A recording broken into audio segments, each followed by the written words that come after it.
moving into today's keynote session, Industry and Regulatory Trends. The goal today is really to provide you with an overview of the trends that are driving the industry currently. And that includes, but is not limited to, regulations and corporate sustainability targets. We'll be covering both today. Our speakers that you'll be hearing from are Danielle Wright, our Executive Director at NASRC, myself, Morgan Smith, Program and Communications Director at NASRC, and Tristam Coffin, COO and co-founder of Effecterra. So just jumping right in here, I'd like to start by providing a little more context about who NASRC is and why we're hosting this event. So the North American Sustainable Refrigeration Council, NASRC, is a 501c3 nonprofit organization working to create a more sustainable future for supermarket refrigeration. And all of our work is centered around removing the barriers to the adoption of natural refrigerants, including CO2, propane, and ammonia. And really, we're just trying to level the playing field for natural refrigerants here. And we do that by achieving our goals of cost parity, increasing technology solutions, and ensuring service readiness. And though we're a small team, we're able to make a big impact by leveraging our incredible network of members and partners. And our membership network now represents over 150 organizations, including food retailers that represent over 38,000 food retail locations. So just some of the wonderful retailers that are involved in the organization, as well as the rest of our members, which includes equipment manufacturers, service contractors, engineering and design firms, consultants, utilities, trade associations, schools, nonprofits, and more. You'll notice a theme with all of the diverse group of stakeholders attending this event. And of course, the organization is led by a fantastic board of directors, which is made up of industry leaders representing that same cross-section of stakeholders from across the commercial refrigeration industry. So what does NASRC actually do? As I mentioned, all of our work is really focused on addressing the barriers to natural refrigerants, and these are some of the core topics that we work on. And really, they all tie together in a positive feedback loop to accelerate the adoption of natural refrigerants. So we look first at how do we reduce or offset the upfront cost of these technologies. And we do this primarily through developing and coordinating incentive programs that offset that first cost. We also look at other financial mechanisms such as carbon financing. So we have a session on this later this week if you're interested in learning more.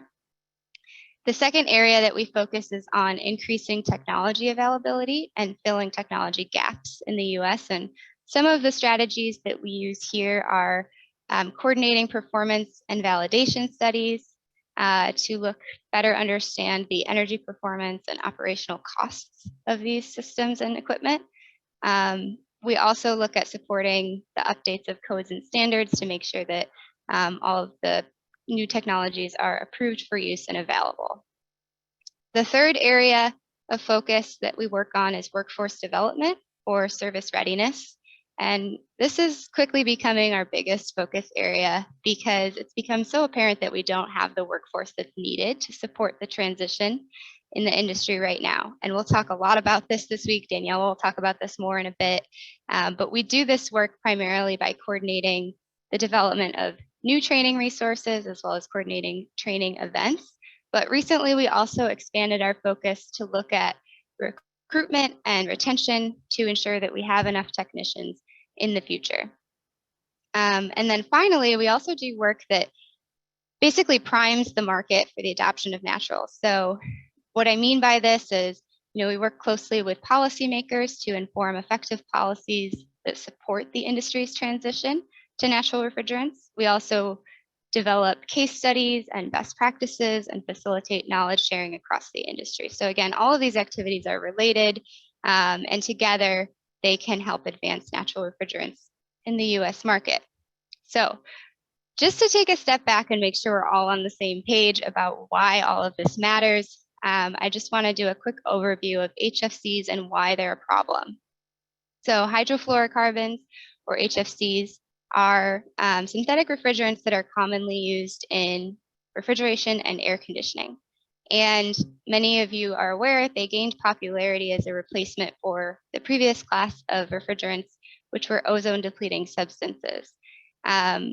What we didn't realize at the time is that we've basically replaced one environmental catastrophe with another one. So HFCs are commonly regarded as super climate pollutants, and that's due to their extremely high global warming potential, which is thousands of times higher than that of CO2. And for those who don't know, global warming potential, or GWP, is the metric that's commonly used to compare the potency of a greenhouse gas. And it's really simply the amount of heat that's trapped in the atmosphere by that greenhouse gas compared to the same amount of CO2. So it's a relative measure to CO2. HFCs are also considered short-lived climate pollutants, and that means that basically they have a disproportionate impact on warming in the near term. So they are a super threat, a very high GWP, very short atmospheric life, and on top of that, they've been named the fastest growing source of greenhouse gas emissions globally. So why are we talking about grocery stores specifically? HFCs are especially important and impactful in grocery systems because of the large amount of refrigeration used, but also because those systems are inherently leaky. So for reference, the average grocery store uses somewhere around 3,500 pounds of refrigerant and leaks about 25% of that refrigerant every year. That adds up to about 55 million metric tons of CO2 equivalent emissions every year just from supermarket and grocery store refrigeration leaks, or up to 500 million metric tons of CO2 equivalent over the course of 10 years. So just to be clear, no grocer wants to leak refrigerant, but these systems in supermarkets and grocery stores are inherently leaky, and that's just due to the nature of how the system is built, as well as wear and tear over time. But there is good news. Because HFCs are such powerful greenhouse gases, moving away from them can make a really big impact over a short period of time. And that's one of the reasons that refrigerant management was listed as the #1 climate solution in Project Drawdown in 2017. Scientists have estimated that eliminating HFCs could remove up to 0.5 degree of warming by the end of the century. And that's a significant start to avoiding the 1.5–2 degree tipping point for the climate. But really, grocery stores have to be a key part of that solution. And that's not only because they are a significant source of HFC emissions, as I mentioned on the previous slide, but also because they're highly concentrated across relatively few sites. So just for example, there's about 40,000 supermarket locations in the US and something like 400 million air conditioning units in the US. So a much smaller sector to deal with. And that's a big part of why grocery stores have been identified as the most impactful and cost-effective way to mitigate HFCs. And it's a big part of why we focus on them. So I'm going to hand things over to Danielle now to talk a little bit more about regulatory and industry trends. Thanks, Morgan. So starting off here, with the information that Morgan shared about the environmental impact of HFCs, this is one of the reasons why globally they've been regulated since the Kigali Amendment was ratified. And here in the US, the Kigali Amendment was just recently ratified in the last month here, but we have done some work federally to regulate HFCs previously and most recently under the AIM Act, which was passed the last month of 2020.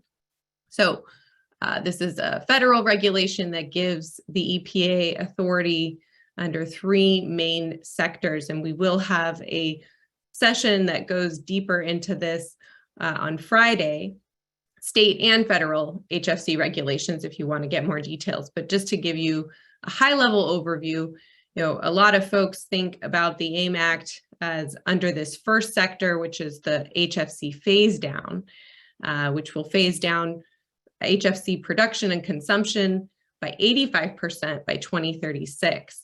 And that first phase down rulemaking was finalized, and the next step down has been introduced.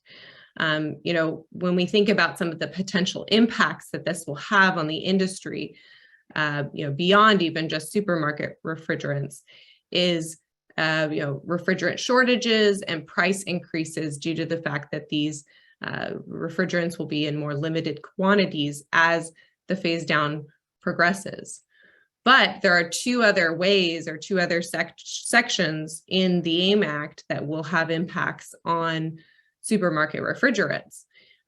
One is under the transition to next generation technologies, where, under the current rulemaking that's in progress right now and expected to be finalized by October of next year, the EPA has approved several petitions, not meaning that they're going to approve this, but that they've approved the petitions to look at a threshold for new systems of 150 GWP or less. This is very much in line with where we've seen state regulations going, which we'll talk about in the next slide. Another sector is the HFC refrigerant management. And here, the EPA will have the authority to establish regulations that could look at, anything ranging from refrigerant reclamation to equipment servicing, repair, disposal, or installation. So some of the potential impacts we could be seeing here are reclamation requirements. This could be something similar to what we're seeing in California with a percentage or a ban on virgin refrigerants that's effectively requiring reclaimed refrigerants be used, and then certain servicing and installation requirements as well. If you'll go to the next slide. So this is just to give you a sense of the phase down schedule. That's the line in blue that's getting us to that 85% reduction of HFC baseline by 2036. The step down that we're approaching here in 2024 is that 60% step down. Really, the question that's on a lot of grocers' minds is what's going to happen to the market for HFCs and the availability of HFC refrigerants when we get to this 70% effectively step down in 2029. And so just to give you an idea of some of the common refrigerants and their respective GWP baselines, if today, the common refrigerants that were used are 404, 507, that's the line in red, we can consider that sort of our baseline or starting point.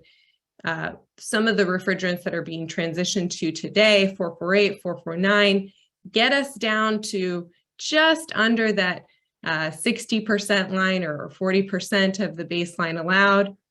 It's not quite sufficient to meet that step down at 70%. Natural refrigerants are down at the very bottom in green, and the 150 requirement would be that gray line there. So, this isn't to say that 448, 449 is going away after 2029, but we can certainly expect a major impact in terms of the availability and potential price increases.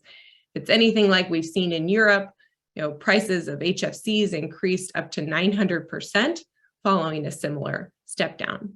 If you go to the next slide, this is just to give us, an idea of the various refrigerants and their GWPs.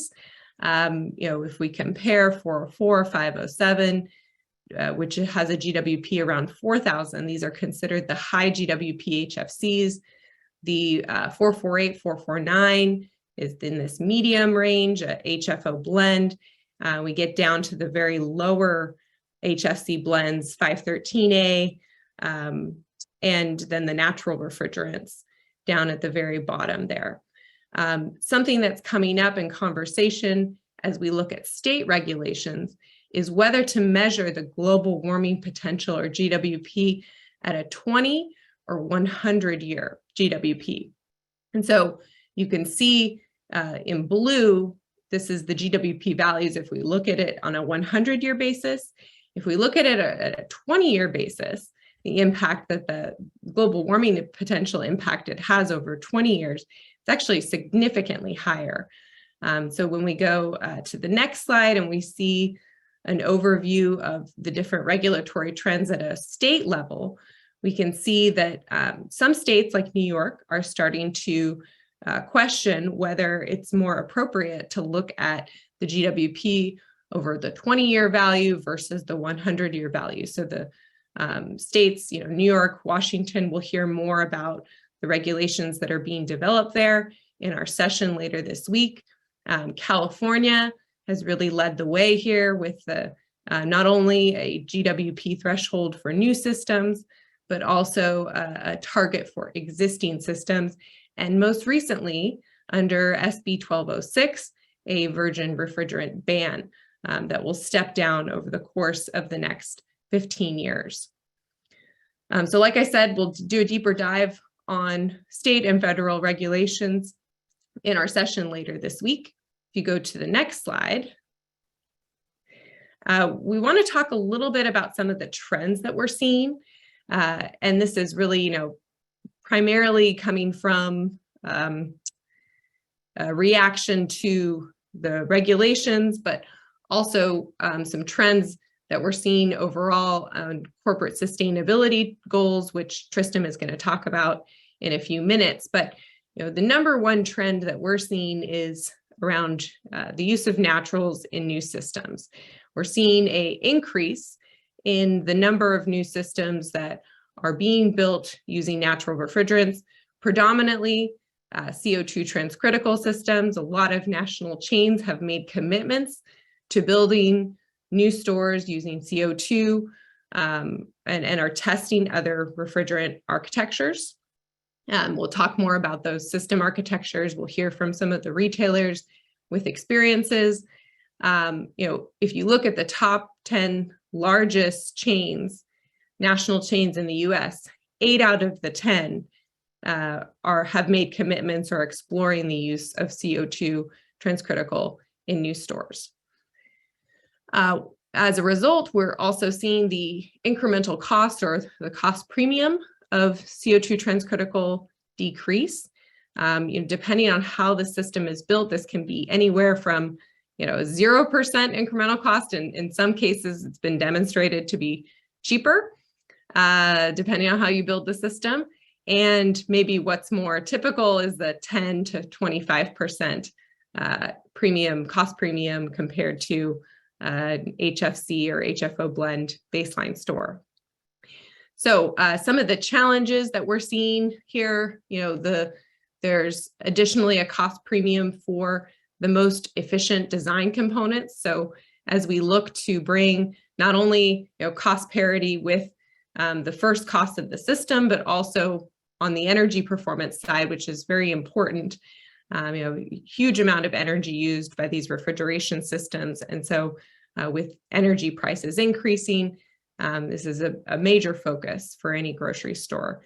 And so the opportunity we see here is, incentives and potentially standards to help drive a more efficient design and make that, more standard here in the US. Another major challenge is supply chain delays. We're seeing, for a new CO2 rack, estimates as much as a year or more to, bring that new rack to completion. And so this is driving retailers to look at alternative system architectures. In some cases, they may not be choosing a CO2 rack if they have to wait that long. They're going to build, something else with, the parts that are more readily available, the systems that are more readily available. And then another challenge is around service and maintenance. And so the technician workforce, has relatively less experience with these new system types than they do with a typical HFC standard rack. And so it's really important that we look for opportunities for technician training and increasing the access to that training so that the service workforce can be ready and trained to deal with these system types as they come online. You'll go to the next slide, please. Another major trend that we're seeing is around the challenge of existing stores. So, the existing stock of stores, as Morgan highlighted, is the main source of emissions for HFCs and due to the leak rates. And so, in order to meet regulatory compliance and also in some cases, corporate climate targets internally, retailers are going to need to address their existing stores. So what's in conflict with this is, what is the normal replacement schedule for a store? And, a refrigeration system doesn't get replaced all at once, or at least not very frequently. What's more typical is for stages or phases of the system to get replaced over time. So one year it might be new case lineups. Another year, maybe it's the condenser. Maybe the following year, a few compressor motors, but in order to keep the store operational, allow for shoppers to come in and out, it's going to be really difficult for that retailer to replace the entire system. We have some examples of this being done and major remodels taking place, and we'll feature some of those in our integrating naturals into existing stores session that's going to take place later this week. And so that normal replacement schedule of equipment is going to be at times in conflict with the regulatory compliance timeline. So there may be, like what we're seeing in California, a regulation that's requiring a certain threshold GWP or GHGP reduction percentage. And if you look out and map out that retailer's normal replacement schedule, what they're doing normally, maybe, remodeling 5% of their stores a year, isn't going to meet that regulatory timeline. They're going to need to ramp up and increase the volume of remodels that's being done to maybe, let's say, 10% or more. So the challenge here, mainly is going to be the cost burden to replace those systems or replace equipment, especially in a store that's open that they're not going to be able to close down. And so one opportunity is to look for modular technologies that can support a conversion or equipment replacement over time. We'll talk about some of those later this week. Again, supply chain delays is going to be a major challenge in getting all this work done and meeting that regulatory compliance timeline. So other opportunities that retailers are looking to is how to reduce emissions in the stores they have without replacing equipment. So this means, reducing leak rates and charge reduction. We'll talk about some of those strategies in our session on Thursday.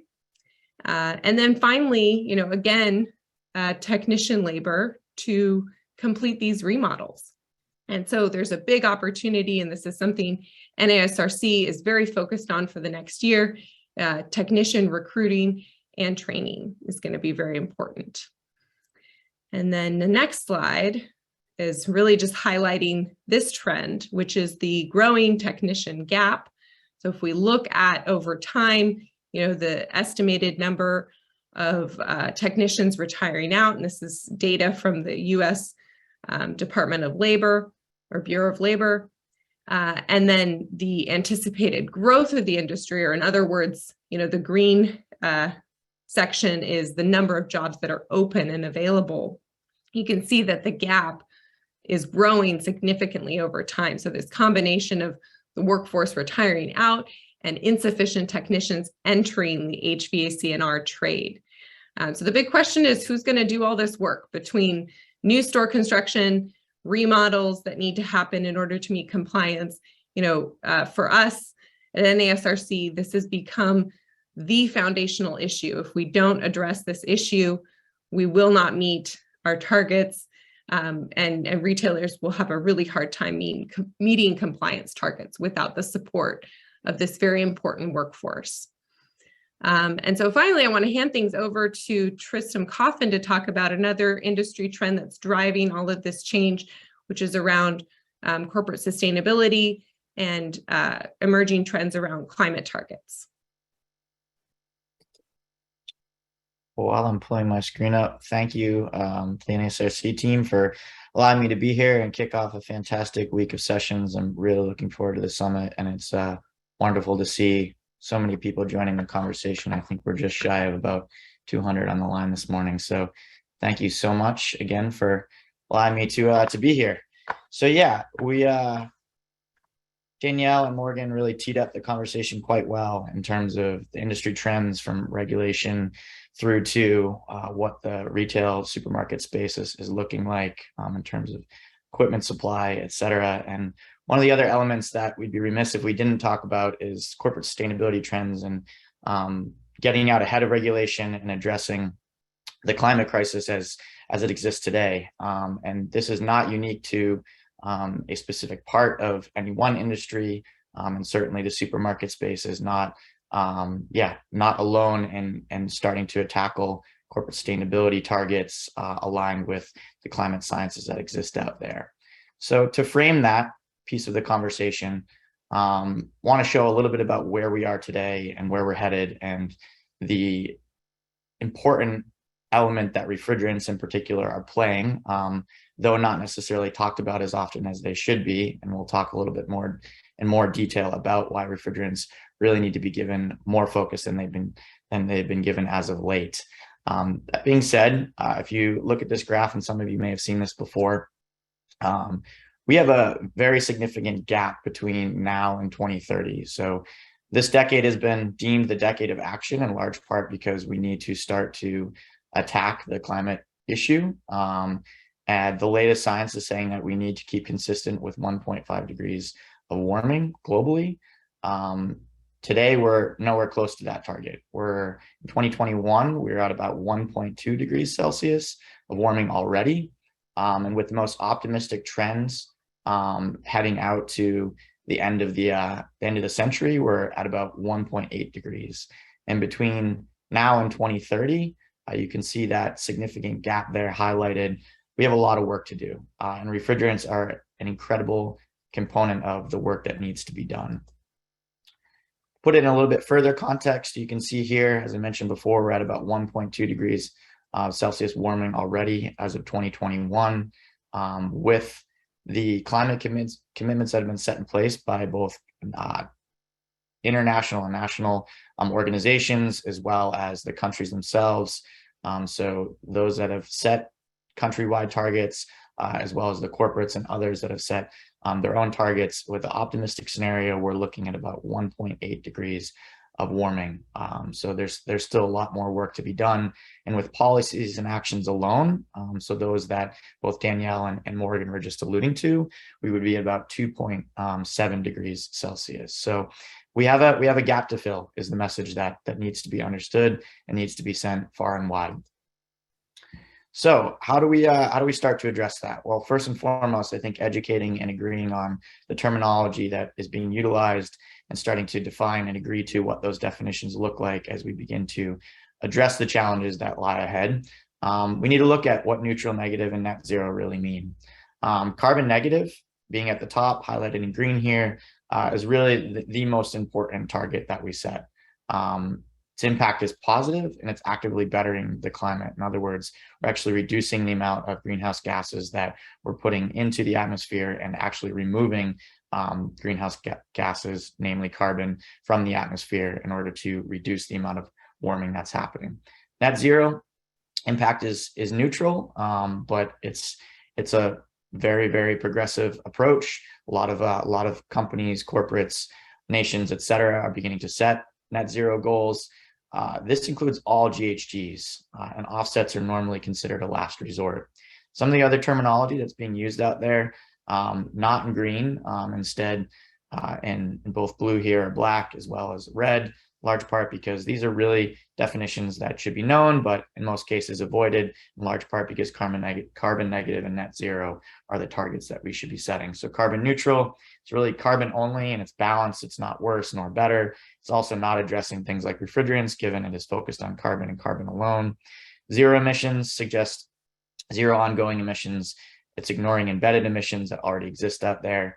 Low emissions is a bit of fluff, and carbon and climate positive are really just marketing terms that have been used and should really be avoided. Want to also talk about operational versus embodied carbon. Really important to understand these different terms. So operational carbon, probably most familiar in terms of how the supermarket industry, for example, would address their carbon footprint or their scope 1 and 2 emissions. So that's your operational carbon associated with, for example, the operation of your refrigeration system and the energy that uses, that being scope 2, and the refrigerant emissions associated with refrigerant gases that you're utilizing and unfortunately at times leaking, as Danielle and Morgan alluded to. Those are scope 1 emissions and would fall under your operational carbon. Embodied carbon, however, is another, I would call it more emerging subject matter that the industry is beginning to address, and rightfully so. And this is defined as the greenhouse gas emissions associated with the raw materials. So think the manufacturing process, transportation, installation of all building materials, and that would be included in, for example, your HVAC and refrigeration systems. So there's a number of different ways that we can look at the transition to a low carbon economy, or start to look at addressing the climate crisis through various frameworks. We've talked about a few of these already, including the Montreal Protocol and the Kigali Amendment, but there's also the Paris Agreement that most folks are probably familiar with as it relates to the global treaty around reducing carbon in the atmosphere, specifically GHGs, and a lot of the targets that we were just highlighting. Initiatives that have since followed the Paris Agreement are Science-Based Targets Initiative and Race to Zero, both of which we'll talk a little bit more about. They're starting to gain a lot of traction in the market and really starting to influence how business is done globally. Built environment, ILFI, for example, and GBC, both are very familiar. They're built environment certifications. They both have net zero certification processes. They look slightly different. One, for example, that being ILFI, incorporates embodied carbon, whereas GBC is more focused on operational carbon. But two have definitions and are definitely worth looking at, especially as you continue to develop new stores into the future. Whether you certify or not, it's neither here nor there, but using their frameworks can be very helpful to achieve your goals. Protocols like the GHG protocol for accounting purposes, financial, that being TCFD, for example, and then there's any number of reporting frameworks that exist out there, from WEF to CDP to SASB, GRI, et cetera. And it's an alphabet soup of acronyms, but it's worth becoming familiar with these because they really are framing the conversation as we move forward with the climate initiatives that are being set, not only, like I said, by the large corporates, Fortune 100s to Fortune 10s, but by grocery and all sectors alike. So what has been the pathway so far? You've heard me mention Paris Agreement. We've talked about Kigali. But really since 2015, the science has agreed that we need to do something, and we need to do something quickly. In large part why I mentioned that this decade has become known as the decade of action, in large part because we have bridge goals set from now till 2030 that hopefully all of us collectively will be able to achieve together.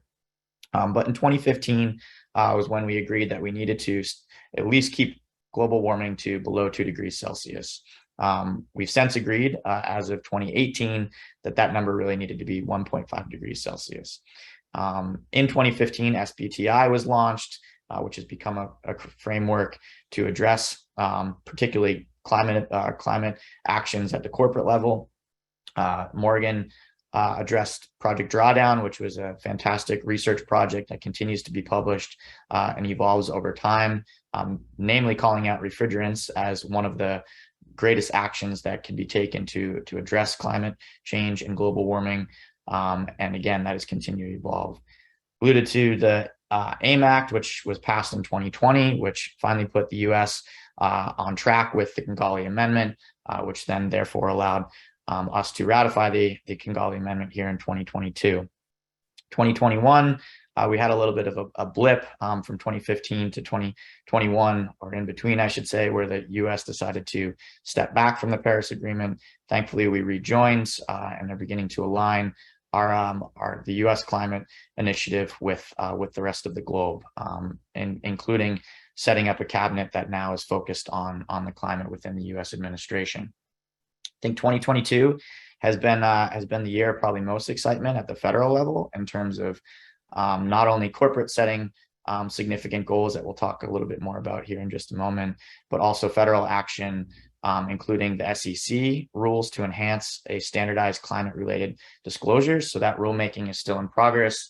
There has been a bit of back and forth here as of late, but at minimum, there will be some consistency in what is required in terms of corporate disclosures at the SEC level. And that's really to help engage the greater industry and where investments are being made and the risks that are associated with actions that are taken by companies as it relates to the climate and how that may impact their business into the future.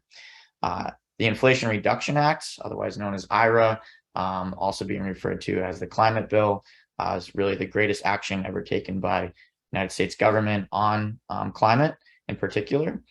There's a lot to unpack within this bill, but it would be, we'd be remiss not to talk about it here today. It doesn't directly address refrigerants as closely as the AIM Act does, but what it has set out to do is transition the economy to what we would call I call it carbon-free or carbon neutral or net zero carbon economy into the future, with spending upwards to 400 billion and in some estimations 800 billion over the coming decades as it relates to taking action on climate change.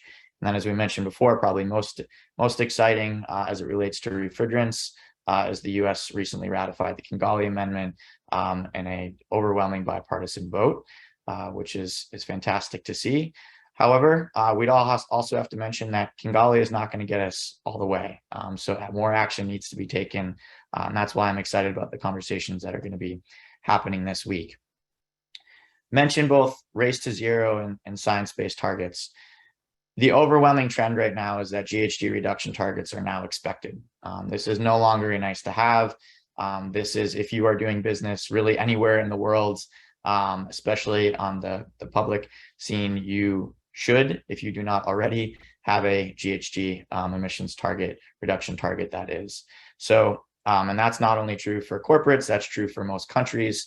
So more than 70 countries, including the biggest polluters, that being China, the US, and the European Union, have set net zero targets, accounting for about 76% of global emissions. However, that's really not enough, and it's going to require that the corporates are on board to help support that.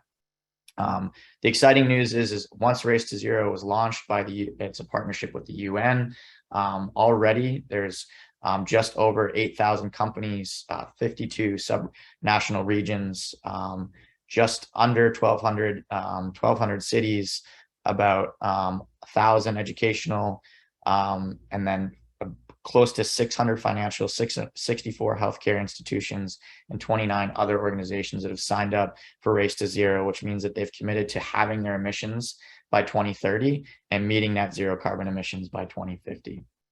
And that's part of the Race to Zero initiative alone.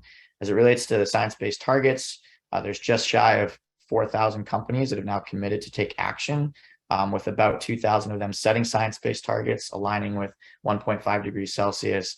And then in that group of about 12 or about 1,400, committing to net zero targets. I think the most amazing thing here is that 1/5 of the world's largest, 2,000 largest public companies have set net zero targets, and they account for about 14 trillion in sales annually. So like I said, the overwhelming trend is that folks are setting GHG targets and they're taking progressive actions to meet those targets. Some examples of some of the flagship commitments that exist out there, from Google to Stanford University, and many in between. Google, for example, has set a 24/7 carbon-free energy goal by 2030. They're beginning to electrify all their spaces to enable themselves to meet that goal. For example, their 6 Pancras Square building in London was the first to receive zero carbon certification. So you have leaders, and yes, these are some of the largest companies on the planet with very deep pockets, but they are really driving the trends within the industry. And as you'll see on the next slide, the supermarkets and retailers are beginning to follow. So it is fantastic to see that these commitments are being set and critically important. Amazon, which, as many of you well know, has many grocery stores, including Whole Foods Market, but also their own grocery stores. And they too have set very aggressive climate targets, including a net zero carbon by 2040, including helping launch the Climate Pledge, which is 10 years before the Paris Agreement. So, and that they've also committed to reaching 100% renewable energy by 2025. And I know are also focused on refrigerants in terms of how they can help address their overall climate emissions. Stanford University, so another major institution, they have committed to a number of targets, including 100% renewable electricity beginning at the end of last year. So they've already begun to hit that target. And a number of others, including made a commitment to 80% carbon neutral by 2025, as well as other initiatives that will help them address their overall carbon footprint. So those are some of the larger institutions that exist on the planet. However, you'll see that retailers are also diving in and starting to set progressive goals, and rightfully so, to help us all collectively meet the targets that we need to meet. So I know there's folks from some of these organizations on the line today. Applaud them for the great work that they're doing, including helping addressing refrigerants. And I know some of them will actually be speaking later this week, and look forward to hear what they have to say. But just to highlight a few of them, Target has set some aggressive goals. So they've committed to net zero greenhouse gas emissions across the enterprise, 10 years ahead of the Paris Agreement. So very similar to Amazon. And I'm aiming for 50% renewables by 2025 and 100% by 2030. So really taking the decade of action into account, which is really exciting. Walmart, they will hit zero emissions across their global operations by 2040 without offsets, which is really exciting, given offsets are normally one of the trends that's being utilized, but a lot of question marks as to how we're going to continue to address emissions if only using offsets. So again, huge applause there for them. They will reduce absolute global scopes 1 and 2 GHG emissions 35% by 2025. So here in just a few short years, and 65% by 2030 from their 2015 baseline year. And they are aligning with a 1.5 degrees Celsius SBTI target. Kroger recently announced that they're going to increase their commitment to set a more aggressive greenhouse gas target, aligned with SBTI, including a new scope 3 goal. I know we didn't get into the scopes, but really important to include scope 3, given it is the supply chain emissions that also need to be addressed as we move forward with achieving these climate targets. Their current 2030 goal, is aligned with well below 2 degrees Celsius, but like you said, they are looking to move forward with 1.5 degrees. So really exciting across the board that commitments are happening. Also worth calling out that Danielle mentioned earlier that 8 out of the 10 major retailers in the US have already started to commit to CO2 transcritical or some sort of CO2 architectures for their new store development, which is exciting, which means refrigerants are going to continue to be a part of the equation to help solve the climate issue. And it's worth calling out that the US is a little bit behind our counterparts in Europe and the UK. So it was worth noting that 9 out of the 10 largest grocery retailers in the UK specify natural refrigerants for the refrigeration system. So it's exciting to hear that the US is beginning to catch up and starting to align with our friends across the pond. So why are refrigerants such an important component of this discussion? Large part because there are clear pathways. Now they are challenging, but there are clear pathways to address energy, energy in particular via clean energy and renewables. Logistics, there's a clear path to addressing logistics, i.e. transportation, also via electrification, especially once the grid has begun to green and that 24/7 carbon-free energy and renewables are adopted. Electrification is going to be a critical component of meeting a lot of these objectives. Same is true for heating and kitchens. So there's a clear path to reach those objectives via electrification. Refrigerants, on the other hand, we're talking about a lot of solutions, and those solutions continue to evolve in the right direction, which is really exciting. However, we've been referring to refrigerants as the Cinderella of the carbon conversation or carbon equation, in large part because while refrigerants truthfully haven't been invited to the ball yet on the global scene, up until 2017, no one had really been talking about refrigerants until Project Drawdown really drew attention to them. Certainly all of us in the supermarket industry are a heck of a lot more familiar with having to address refrigerants from a regulatory framework and beyond.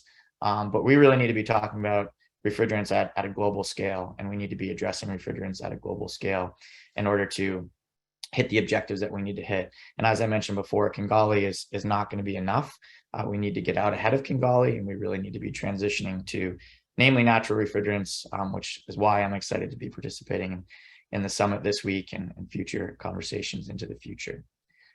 So what are refrigerants as it relates to a climate lever? Well, they are a significant one, to say the very least. So more and more research is coming out. Project Drawdown, as well as a recent publication that came out through a partnership with IGSD, the NRDC, and EIA, have called out that refrigerants through life cycle refrigerant management alone, approximately 200 gigatons of greenhouse gas emissions could be avoided. So that number, like I said, has fluctuated between 90 and 200 gigatons, which is a significant number. That's about 3 to 6 gigatons per year, or 7 to 15% of our annual carbon budget, which is approximately 40 gigatons per year. So you can see that refrigerants are a significant climate lever. And 1 gigaton of emissions is equivalent to about 80% of the cars on American roads today. So you can see where we really need to begin to leverage refrigerants as a part of the overall solution. It's overlooked, as I said. It's the Cinderella of the carbon conversation as far as we're concerned, because, like I said, it hasn't been invited to the ball. It's been overlooked. And yes, at the supermarket stage, we've had a lot of opportunity to begin to address refrigerants, but we need to take our knowledge and we need to spread that globally to other sectors and other industries, including, as Morgan mentioned before, the HVAC space in particular. So typically at the grocery store or retail level, and this is a very conservative number, approximately 30% plus of our scope 1 and 2 emissions is associated with refrigeration systems in particular. I'd argue that that number is likely higher, but like I said, a very conservative number to look at how our emissions are associated with refrigeration specifically. Kigali HFC phase down, as I mentioned, is not enough to safely meet a 1.5 degree target. So we need to do more. We need to think about getting out ahead of Kigali and continuing to press wherever possible. And as was already referenced in one of the earlier slides, HFC is the fastest growing greenhouse gas emission per year. That's per the UN.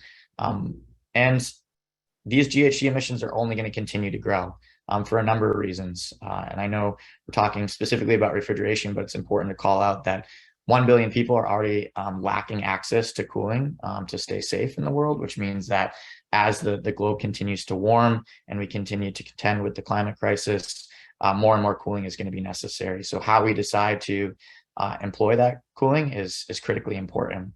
And then also, as we begin to electrify, we're going to see heat pumps becoming the norm for heating purposes as we remove natural gas from the equation. It's estimated that approximately 400 million heat pumps will enter the market to decarbonize heat between now and approximately 2030.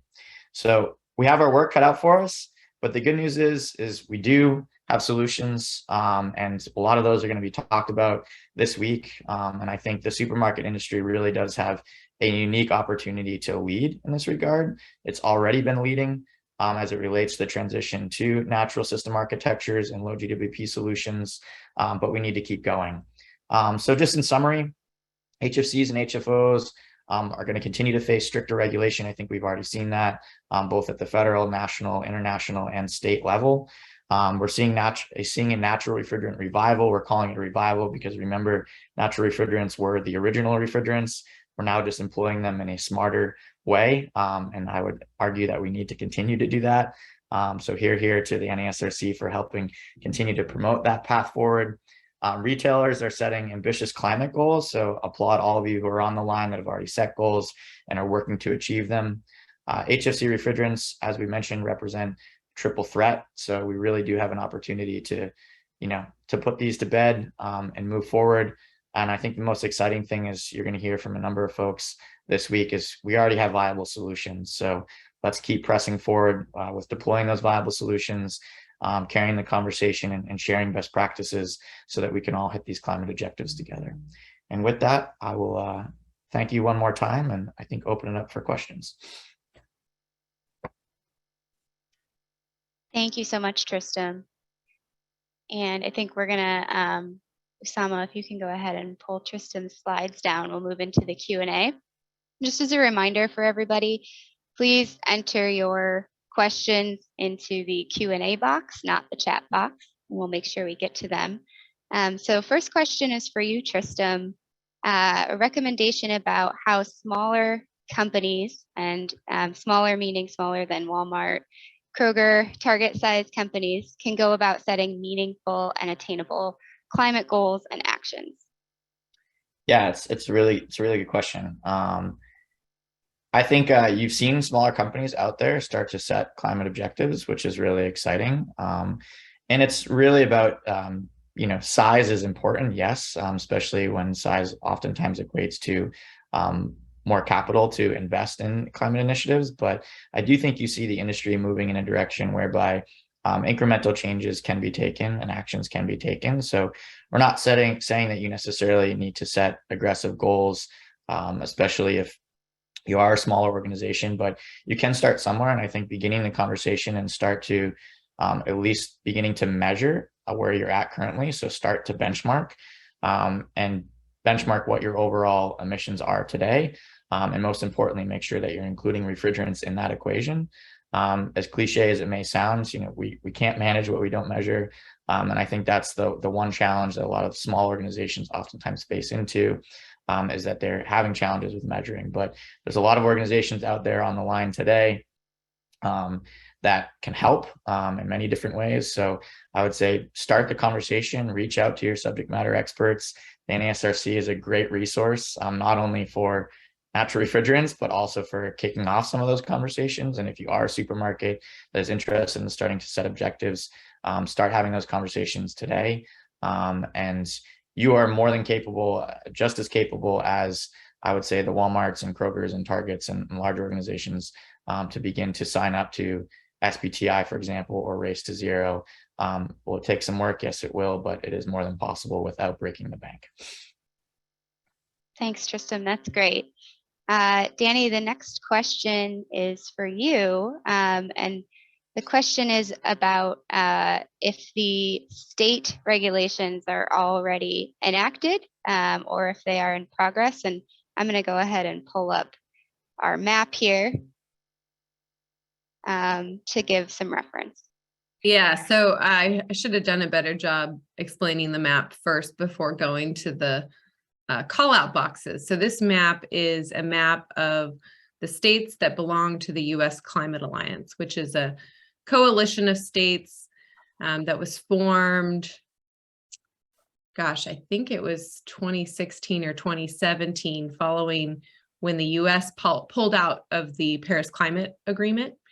And the purpose of the coalition was to hold up the goals of the Paris Climate Agreement. And so the states that signed on to those goals effectively. And so there's several initiatives that they work on related to climate targets. And one of them is around HFCs.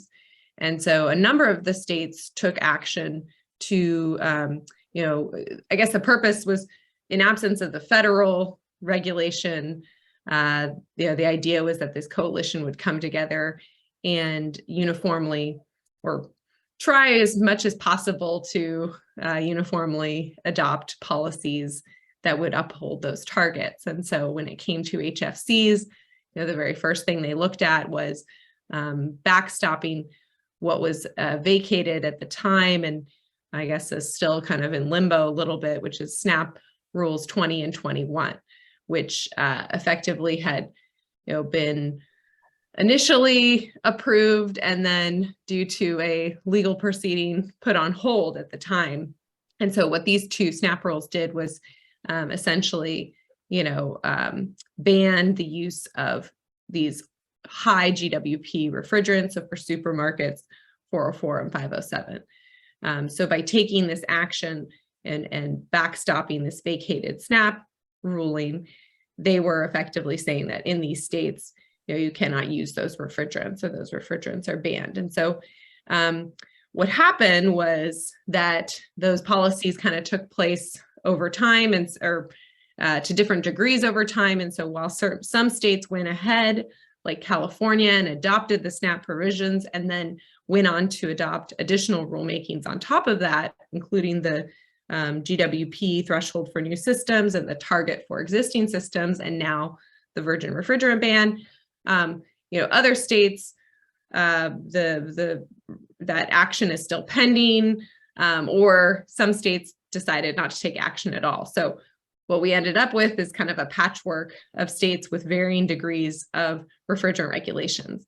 And so now we're starting to see other leaders emerge, following in the footsteps of California. So Washington is now looking at a rulemaking that's underway right now that stakeholders are encouraged to participate in. They'll talk more about this when they present on it on Friday, but they're looking at a GWP threshold for new equipment.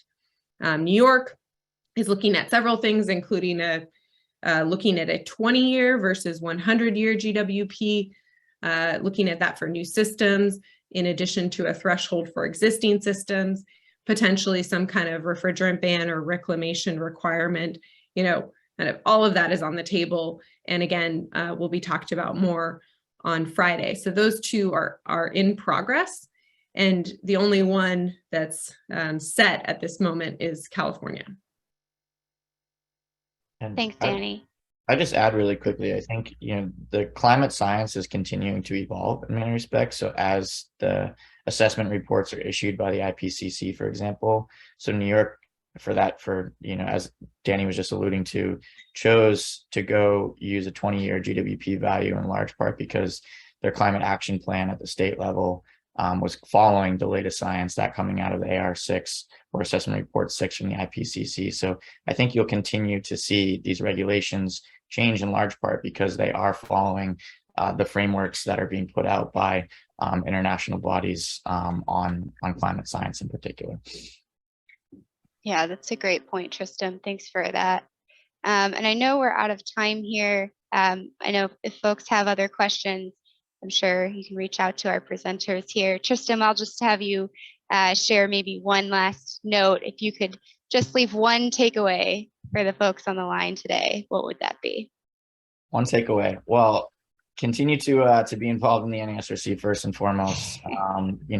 There are a lot of great opportunities to learn and share best practices. And again, there are solutions out there, and the solutions are continuing to gain traction. I think the most exciting piece that I've seen in this industry here in the last, half decade to a decade is that the industry is finally beginning to coalesce around natural refrigerants, specifically CO2 transcritical, as a solution for new stores. And I think that's going to be critical. And now we just need to continue to enforce that and continue to improve upon deployment of these technologies, both not only at the new store level, but the existing store level. And there's a lot of folks, like I said, on the line today that are also members of the NASRC that can help in that process. And that's only going to get us closer to these climate objectives that we all need to meet. And and I'd also leave you with think about your overall impacts holistically. So don't just think about it from a refrigeration issue alone. Make sure you're thinking about HVAC. Make sure you're thinking about your entire building envelope, both operational carbon and embodied carbon. And start measuring today if you haven't already. Thanks, Tristam. That's great advice. I just want to thank Tristam again.